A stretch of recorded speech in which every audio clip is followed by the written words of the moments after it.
รายการข่าวนครหลวงเวียงจันทน์รายการข่าวนครหลวงเวียงจันทน์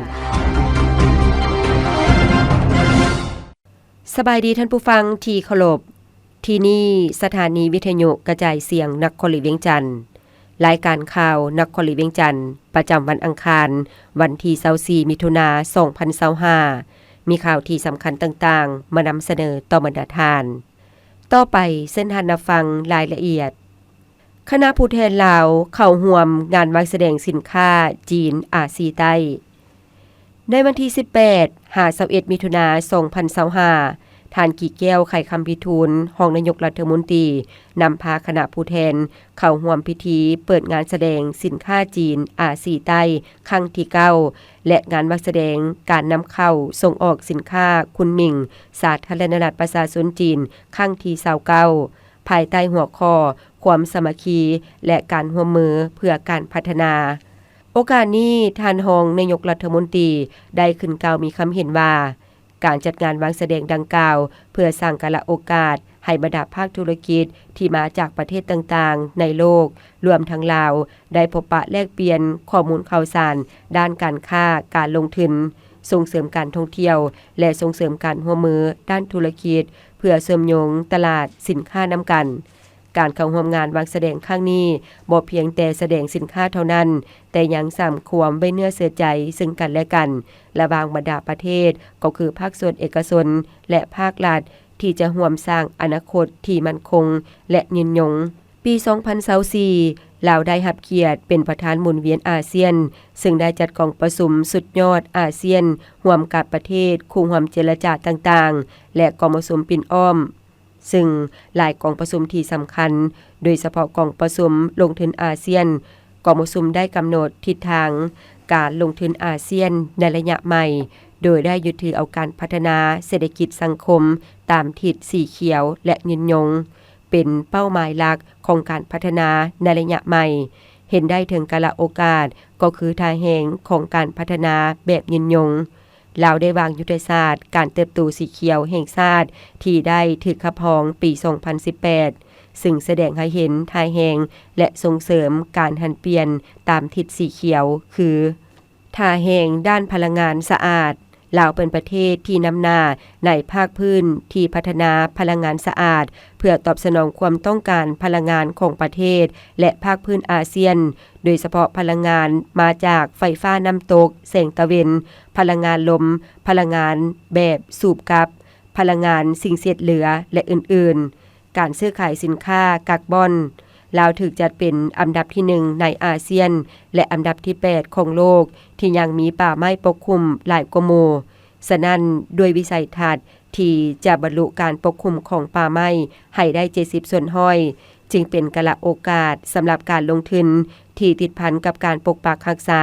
และฟื้นฟูพื้นที่ป่าไม้การลดผ่อนการปล่อยอายคาร์บอนิกในกลไกการซื้อขายสินค้ากักบอนรัฐบาลลาวมีนโยบายสุกยู่การลงทุนในโครงเขตกสิกรรมทันสมัยกสิกรรมสะอาดกสิกรรมปรุงแต่งและการพัฒนาระบบตรงโซมูลค่าเพื่อหาประกันความมั่นคงด้านเสบียงอาหารมูลเสื่อยการท่องเที่ยวสีเขียวถึงว่าจะเป็นประเทศที่บ่มีชายแดนติดจอดกับทะเลก็ตามแต่ลาวมีที่ตั้งภูมิศาสตร์ที่สำคัญและสิ่งสำคัญประเทศลาวมีเสถียรภาพทางด้านการเมืองที่หนักแน่นมีนโยบายเปิดกว้างดึงดูดการค้าการลงทุนมีทรัพยากรธรรมชาติที่อุดมสมบูรณ์และแหล่งท่องเที่ยวที่สวยสดงดงามเคียงคู่กับทางแห่งดังกล่าวนั้นก็จำเป็นต้องมีกำลังแห่งด้านทุนหอนด้านเทคโนโลยีเข้าช่วยเพื่อบรรลุแผนยุทธศาสตร์การพัฒนาสีเขียวยืนยงพร้อมนี้ท่านรองนายกยังได้เสื้อเสริญบรรดาวิสาหกิจจากจีนและประเทศต่างๆเข้าไปศึกษาโอกาสการลงทุนในแขนงการต่างๆที่ลาวเฮามีทายแห่งเป็นต้นการผลิตสินค้ากสิกรรมสะอาดที่มีมูลค่าสูงอุตสาหกรรมปรุงแต่งที่นำใช้นวัตกรรมการท่องเที่ยวสีเขียวพลังงานสะอาดพลังงานทดแทนการพัฒนาพื้นฐานโครงสร้างโลจิสติกทางบกการบริการด้านการเงินและอื่นๆซึ่งลาวพร้อมที่จะร่วมมือและอำนวยความสะดวกอย่างเต็มที่ ให้การลงทุนบนพื้นฐานต่างฝ่ายต่างได้รับผลประโยชน์ร่วมกันโอกาสนี้ท่านรองนายกยังได้พบปะสองฝ่ายกับท่านเจินฮุงฮารองนายกรัฐมนตรีเวียดนามซึ่งการพบปะครั้งนี้สองฝ่ายได้ติราคาสูงต่อสายพัวพันธ์มิตรภาพอันยิ่งใหญ่ความสามัคคีพิเศษการร่วมมือรอบด้านของสองภาคสองรัฐและประชาชนสองชาติลาวเวียดนามและได้พบปะกับท่านหวังยูโปเจ้าแขวงยุนนานส่งฝ่ายได้ติราคาสูงต่อการเป็นประเทศเพื่อนมิตรยุทธศาสตร์รอบด้านมั่นคงยาวนานตามทิศซีดีและการเป็นคงห่วมศตกรรมลาวจีนและจีนลาวพร้อมนี้ยังให้สัมภาษณ์สำนักข่าวจีนจำนวนหนึ่งนอกนี้คณะผู้แทนลาวยังได้เดินทางไปเยี่ยมยามสถานที่ต่างๆเป็นต้นสถานกงสุลใหญ่ลาวประจำนครคุนหมิงมหาวิทยาลัยชนเผ่ายุนนานโรงเรียนวิชาชีพการเทคนิครถไฟคุนหมิงสำนักงานใหญ่ของกลุ่มบริษัทลงทุนก่อสร้างยุนนานและบริษัทอลูมิเนียมยุนนานเติมอีกห้องนายกเข้าร่วมกองประชุมเวทีหารือเศรษฐกิจเซนต์ปีเตอร์สเบิร์กโดยตอบสนองตามการเชิญของทานอันโตนิโกเบียโกบที่ปรึกษาของประธานาธิบดีรัสเซียท่านเฉลิมชัยโกมสิทธิ์รองนายกรัฐมนตรีได้นำพาคณะผู้แทนลาวเข้าร่วมกองประชุมเวทีปรึกษาหารือเศรษฐกิจเซนต์ปีเตอร์สเบิร์กครั้งที่28ภายใต้คำขวัญคุณค่าที่มีร่วมกันพื้นฐานของการเติบโตขยายตัวในยุคสมัยโลกหลายขั้วซึ่งจัดขึ้นวันที่19-20 มิถุนายน 2025 ที่ผ่านมาที่นครเซนต์ปีเตอร์สเบิร์กสหพันธ์รัสเซียกองประชุมเวทีปรึกษาหารือเศรษฐกิจเซนต์ปีเตอร์สเบิร์กเป็นกองประชุมสากลหนึ่งที่มีความหมายสำคัญได้ถูกจัดขึ้นครั้งทำอิฐปี 1997 และต่อมาก็ได้ถูกจัดขึ้นเป็นประจำทุกปีพร้อมนี้นับแต่ปี 2006 เป็นต้นมาในพิธีเปิดกองประชุมได้รับเกียรติเข้าร่วมโดยประธานาธิบดีของรัสเซียตลอดมากองประชุมดังกล่าวได้กำหนดเอาหลายหัวข้อสำคัญที่ปิ่นอ้อมคำขวัญที่กล่าวมาเพื่อให้ผู้เข้าร่วมกองประชุมได้ลงลึกปรึกษาหารือแลกเปลี่ยนคำคิดเห็นแลกเปลี่ยนบทเรียนข้อมูลข่าวสารประสบการณ์ข้อคงข้างสิ่งท้าทายอุปสรรคและสิ่งกีดขวางต่างๆเพื่อวานทิศทางการร่วมมือในต่อหน้าให้มีประสิทธิภาพประสิทธิผลมีความยุติธรรมมีผลประโยชน์ร่วมกันเพื่อการพัฒนาที่ยืนยงและความเจริญรุ่งเรืองศรีวิไลในภาคพื้นและในโลกซึ่งปัญหาสำคัญต่างๆประกอบมีสภาพเศรษฐกิจโลกการพัฒนาเศรษฐกิจของรัสเซียการพัฒนาและการนำใช้เทคโนโลยีทันสมัยนวัตกรรมใหม่ๆปัญญาประดิษฐ์และการหันเป็นดิจิตอลในขงเขตเวียกการต่างๆการส่งเสริมการร่วมมือทางด้านเศรษฐกิจการค้าการลงทุนระหว่างประเทศปัญหาความมั่นคงทางเสบียงอาหารและบริหารจัดการความเสี่ยงบทบาทของบรรดาขอบการร่วมมือที่มีความสำคัญเป็นต้นกลุ่มประเทศอาเซียนกลุ่มประเทศของเขตอาซีแอฟริกาและประเทศในตะวันออกกลางและปัญหาอื่นๆในกองประชุมยังจัดวางแสดงบรรดาหัวหน่วยธุรกิจผู้ผลิตผู้ประกอบการบรรดาบริษัทและผู้ดำเนินธุรกิจในแขนงการต่างๆที่นำหน้ามีชื่อเสียงและมีบทบาทสำคัญในการพัฒนาเศรษฐกิจอยู่ภายในประเทศรัสเซียและต่างประเทศจำนวนหนึ่งซึ่งมีผู้เข้าร่วมหลายกว่า 20,000 คนจาก140ประเทศทั่วโลกในโอกาสเข้าร่วมกองประชุมครั้งนี้ท่านรองนายกรัฐมนตรีได้เข้าร่วมเป็นผู้สนทนาเพื่อแลกเปลี่ยนคำคิดเห็นร่วมกับบรรดาผู้นำผู้วางยุทธศาสตร์นโยบายผู้บริหารระดับสูงนักค้นคว้านักเศรษฐศาสตร์นักเชี่ยวชาญนักวิชาการจากประเทศอื่นๆใน2หัวข้อที่สำคัญคือกองประชุมเกี่ยวกับการร่วมมือทางด้านเศรษฐกิจระดับภาคพื้นอาเซียนยูราเซียซึ่งทางเบื้ององค์การร่วมมือยูราเซียนประกอบมีประเทศสมาชิกคือรัสเซียเบลารุซีกาซัคสถานอาร์เมนีและเกียร์กิสถาน ต่อกับหัวข้อนี้ท่านรองนายกได้ยกให้เห็นถึงบทบาทความสำคัญและบรรดาไทยแห่งของทั้งสององค์การสำหรับการร่วมมือเพื่อการพัฒนาและทิศทางเพื่อเสริมขยายและหัดแน่นการร่วมมือในต่อหน้าพร้อมทั้งได้ยกให้เห็นผลสำเร็จของการเป็นประธานหมุนเวียนอาเซียนของลาวปี2024และบรรดาผลสำเร็จอื่นๆและท่านรองนายกยังได้เข้าร่วมกองประชุมภายใต้หัวข้ออนาคตของระบบการเงินสากลซึ่งได้ติราคาสภาพการของระบบการเงินในปัจจุบันที่ได้รับการสร้างตั้งขึ้นนับแต่ปี 1966 แม้นมีความเสมอภาพเท่าที่ควรและบ่สอดคล้องกับยุคสมัยที่มีความก้าวหน้าทางด้านเทคโนโลยีหลายขึ้นฉะนั้นควรมีการปฏิรูประบบการเงินคืนใหม่ที่มีทางเลือกหลายขึ้นรับประกันความปลอดภัยความมั่นคงความว่องไวสามารถชำระด้วยสกุลเงินอื่นๆหรือเงินท้องถิ่นในการค้าขายส่งฝ่ายกับประเทศใกล้เคียงโดยเฉพาะเพื่อลดผ่อนการเอ่ยอิงใส่แต่สกุลเงินดอลลาร์นอกจากนี้ท่านรองนายกและคณะยังได้เข้าร่วมกองประชุมภาคครบคณะที่ได้รับเกียรติเข้าร่วมโดยท่านปูตินประธานาธิบดีรัสเซีย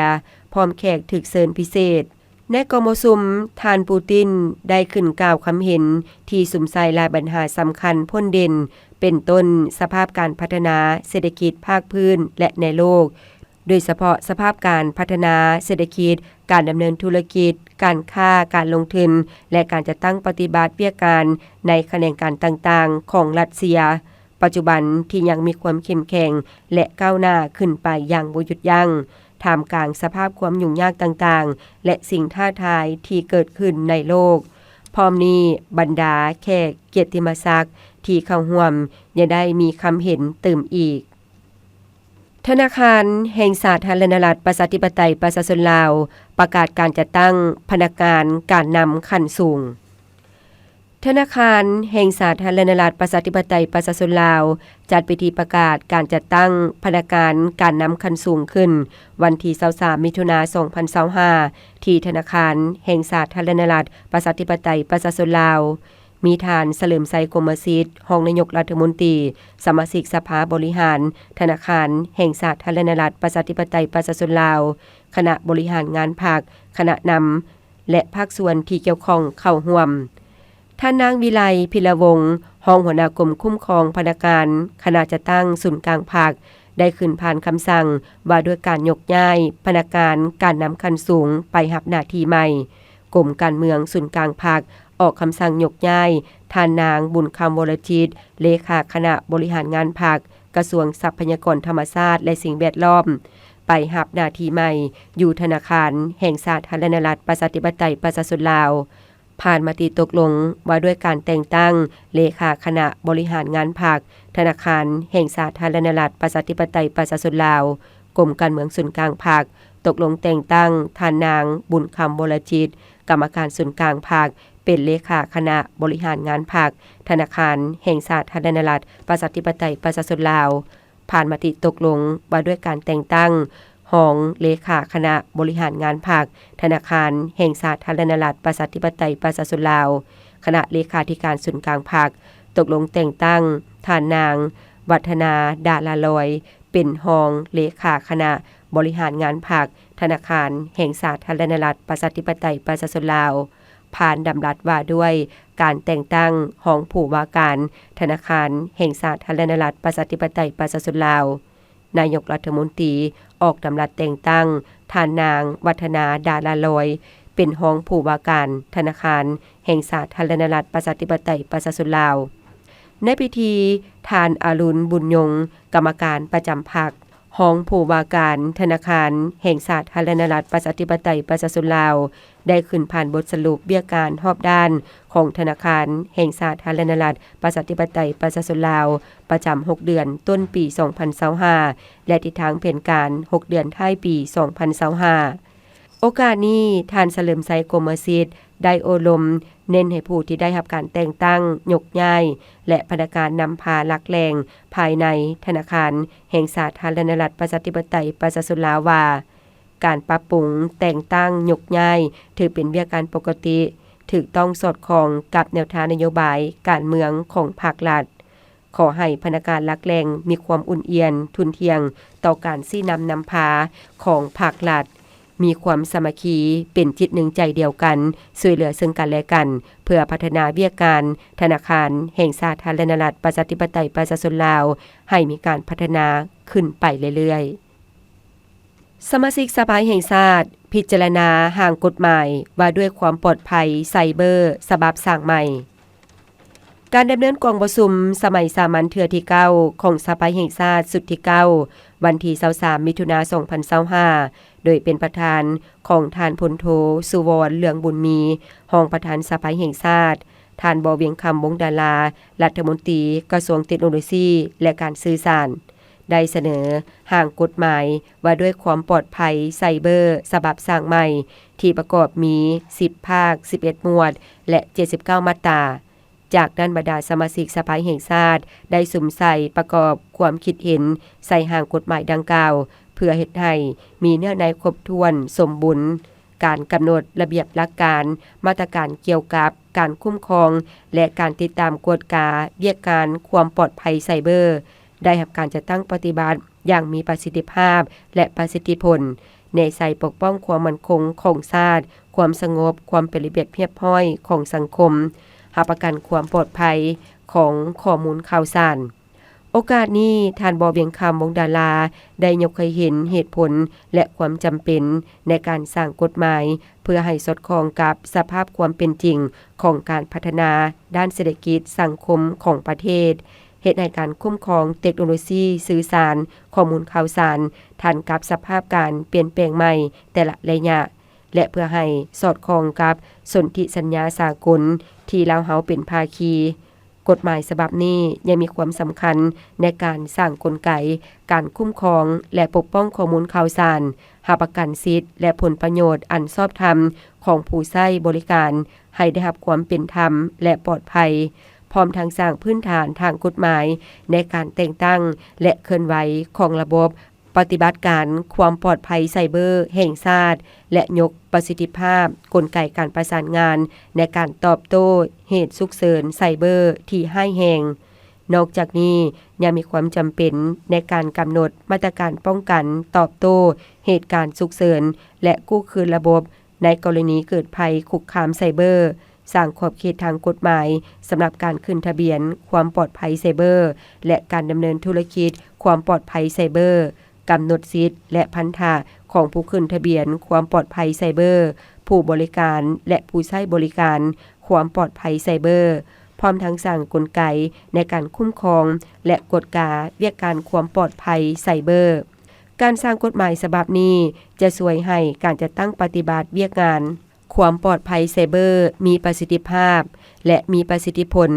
ประกอบส่วนเข้าในแผนพัฒนาเศรษฐกิจสังคมแห่งชาติซึ่งภายหลังที่กฎหมายฉบับนี้ได้ผ่านการรับรองและประกาศใช้อย่างเป็นทางการแล้วจะเป็นเครื่องมือสำคัญให้กระทรวงเทคโนโลยีและการสื่อสารและภาคส่วนอื่นๆที่เกี่ยวข้องในการคุ้มครองและปกป้องความปลอดภัยไซเบอร์ของประเทศจะช่วยเสริมสร้างความเข้มแข็งให้แก่เวียกการความปลอดภัยไซเบอร์ภายในประเทศ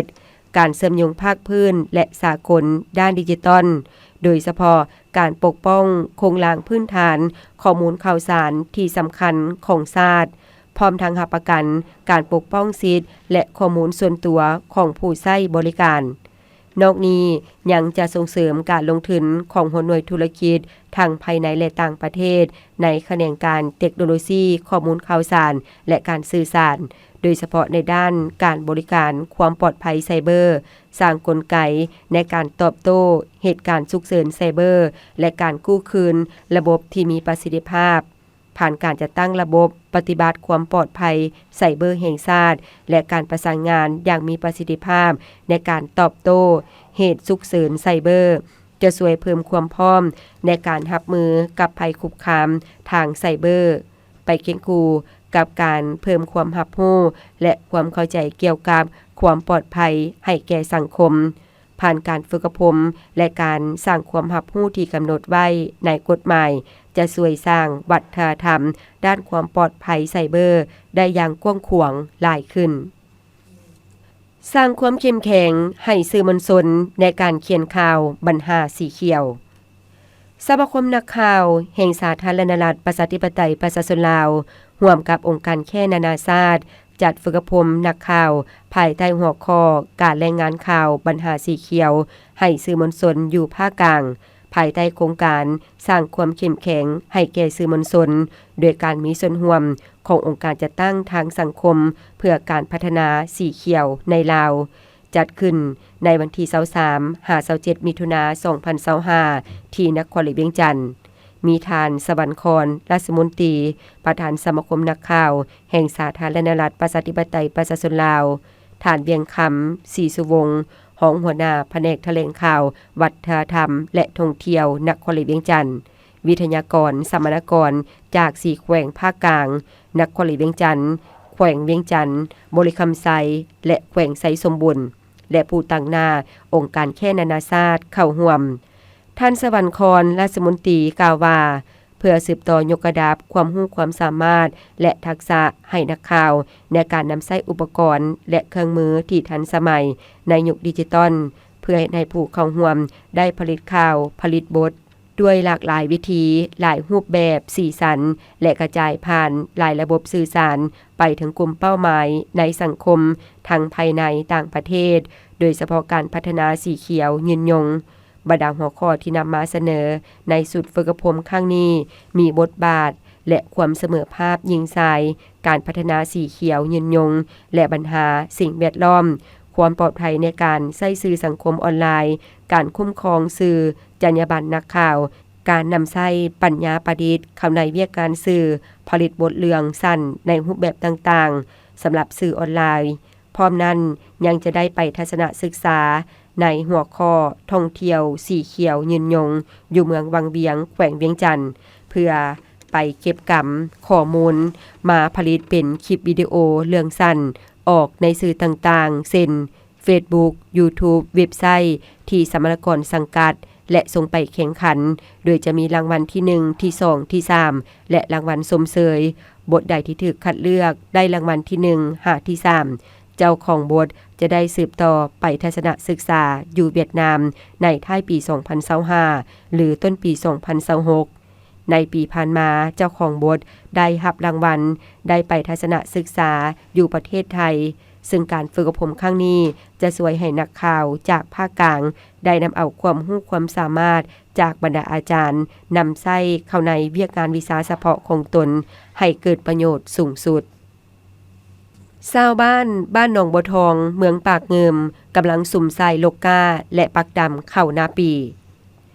ในระยะนี้จะเห็นได้ว่าชาวนาจำนวนหลายอยู่บ้านต่างๆภายในนครหลวงเวียงจันทน์กำลังคุ้นเขี่ยวลงมือใส่การผลิตข้าวนาปีโดยเฉพาะการโลกาและปักดำข้าวนาเพื่อให้สำเร็จทันกับฤดูกาลผลิตดังกับครอบครัวของนางปูปานสุขชาวนาบ้านหนองบัวทองเมืองปากเงิมนครหลวงเวียงจันทน์ที่กำลังสุ่มใส่การโลกาเพื่อก้าวไปสู่การปักดำข้าวนาปีลงใส่เนื้อที่นาของตนเองจำนวน1กว่าเฮกตาร์โอกาสนี้นางปูได้บอกให้ฮู้ว่าการเฮ็ดนาปลูกข้าวถือเป็นอาชีพหลักของครอบครัวที่ได้ยึดถือมาแต่หุ้นพ่อแม่ในนั้นแม่นได้เฮ็ดนาปีเป็นหลักส่วนนาแสงแม่นเฮ็ดเป็นบางฤดูเนื่องจากการสนองนำเข้าสู่การผลิตแม่นบ่เพียงพอกับความต้องการซึ่งนางปู่ปานสุขได้กล่าวบางตอนว่าโอ้ได้หลายปีแล้วเฮ็ดนานี่น่ะเฮ็ดเอานาเป็นอาชีพนี่นาดำมันจะแตกต่างกว่านาหวานเนาะนาหวานมันจะบ่ได้เข้าปานใดนาหวานมันจะยากขึ้นหลายมันบ่คือนาดำนาดำมันจะเป็นห่วงเข้าห่วงหยังหลายโอ้ได้ประมาณ20ปลาย30นี่แหละมันขึ้นกับข้าวงามข้าวบ่งามนี่ก็ยุ่งยากอยู่กับมีแต่ส่วนหลายก็มีแต่ครอบครัวนี่แหละมีแต่ครอบครัวเฮ็ดนำกันได้ผลผลิตหั่นเอาไว้กินในภายในครอบครัวแหละบ่พอแต่สิได้ขายดอกผลดีอย่างนึงก็เฮาก็บ่ได้ซื้อข้าวซื้อน้ำกินเนาะเฮาก็เฮ็ดเอาเองเฮามีนาเฮ็ดเด้เฮาเฮ็ดเอากินเฮ็ดกินเองอาศัยว่าที่ว่าบ่ได้ซื้อข้าวกินการเฮ็ดนาปลูกข้าวของครอบครัวนางปูส่วนหลายแม่นเน้นหนักใส่การปลูกข้าวเหนียวโดยนำใช้แนวพันธุ์ข้าวเต้ยแดง ส่วนแรงงานแม่นำไส้คนอยู่ภายในครอบครัวเพื่อช่วยกันผลิตบ่ว่าจะเป็นขั้นตอนของการเริ่มตกก้าลกก้าปักดำจนไปถึงการเก็บเกี่ยวผลผลิตสำหรับผลผลิตคาดว่าเดือนพฤศจิกายนเดือนธันวาจึงจะสามารถเก็บเกี่ยวผลผลิตข้าวนาปีได้ซึ่งข้าวที่ได้รับจากการเฮ็ดนาแม่นเอาไว้บริโภคอยู่ภายในครอบครัวส่วนในแผนการต่อหน้าทางครอบครัวดังกล่าวมีแผนจะจกหนองน้ำเติมอีกเพื่อกักเก็บน้ำไว้รับใช้การผลิตให้เพียงพอโดยเฉพาะในฤดูแล้งหากมีน้ำเพียงพอก็จะสามารถเฮ็ดนาแซงได้เติมอีกแต่โดยรวมแล้วแม่นสามารถปลูกข้าวกุ้มกินภายในครอบครัวเฮ็ดให้ชีวิตการเป็นอยู่อุดมสมบูรณ์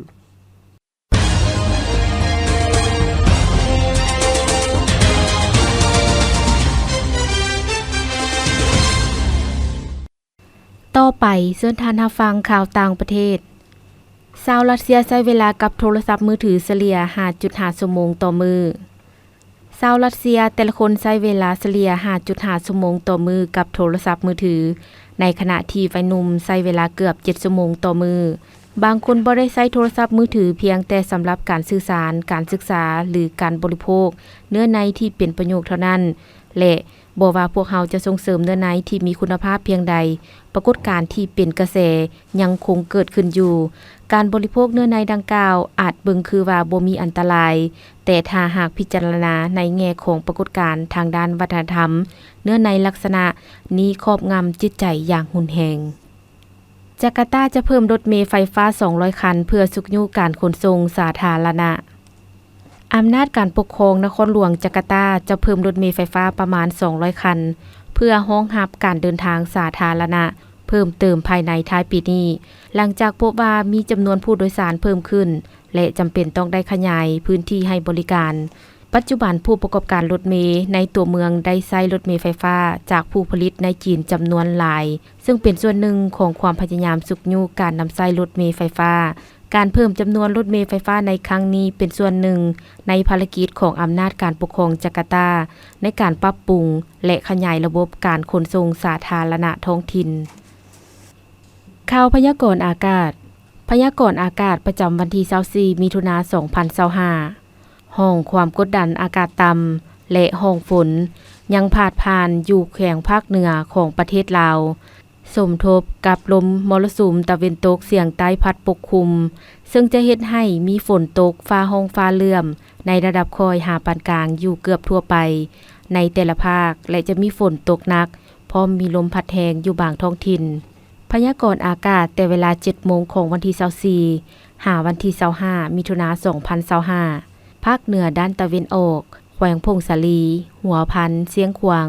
ยังจะมีฝนตกฟ้าห้องฟ้าเลื่อมในระดับคอยอยู่ทั่วไปและจะตกในระดับปานกลางหาหนักอยู่บางท้องถิ่นเพราะมีลมพัดแรงเป็นบางโอกาสหรือเนื้อที่การปกคลุมของฝนเท่ากับ40ส่วน100ของภาคอุณหภูมิในระหว่าง 16-30 องศาภาคเหนือด้านตะวันตกแขวงหลวงน้ำทาบ่อแก้วอุดมไซหลวงพระบางไซยบุรียังจะมีฝนตกฟ้าห้องฟ้าเลื่อมในระดับคอยอยู่ทั่วไปและจะตกในระดับปานกลางหาหนักอยู่บางท้องถิ่นพร้อมมีลมพัดแรงเป็นบางโอกาสหรือเนื้อที่การปกคลุมของฝนเท่ากับ50ส่วน100ของภาคอุณหภูมิในระหว่าง 22-33 องศานครหลวงเวียงจันทน์จะมีฝนตกฟ้าห้องฟ้าเลื่อมในระดับคอยหาปานกลางอยู่บางบริเวณพร้อมมีลมพัดแรงเป็นบางโอกาสหรือเนื้อที่การปกคลุมของฝนเท่ากับ35ส่วน100ของภาคอุณหภูมิในระหว่าง 24-33 องศาภาคกลางแขวงเวียงจันทน์บริคำไซคำมวนสวรรณเขตจะมีฝนตกฟ้าห้องฟ้าเลื่อมในระดับคอยหาปานกลางและจะตกหนักอยู่บางท้องถิ่นพร้อมมีลมพัดแรงเป็นบางโอกาสหรือเนื้อที่การปกคลุมของฝนเท่ากับ45ส่วน100ของภาคอุณหภูมิในระหว่าง 23-33 องศาภาคใต้แขวงสารวันจำปาสักเซกองอัตตปืออากาศร้อนจะมีฝนตกฟ้าห้องฟ้าเลื่อมในระดับคอยอยู่ทั่วไปและจะตกในระดับปานกลางหาหนักอยู่บางท้องถิ่นพร้อมมีลมพัดแรงเป็นบางโอกาสหรือเนื้อที่การปกคลุมของฝนเท่ากับ50ส่วน100ของภาค อุณหภูมิในระหว่าง 24-34 องศาท่านผู้ฟังที่เคารพรายการข่าวนครหลวงเวียงจันทน์สำหรับภาคนี้ได้เสียงสุดลงเพียงเท่านี้เพชรสมรดวงวิไลพร้อมด้วยแสงคำจันทวงศ์อ่านสบายดี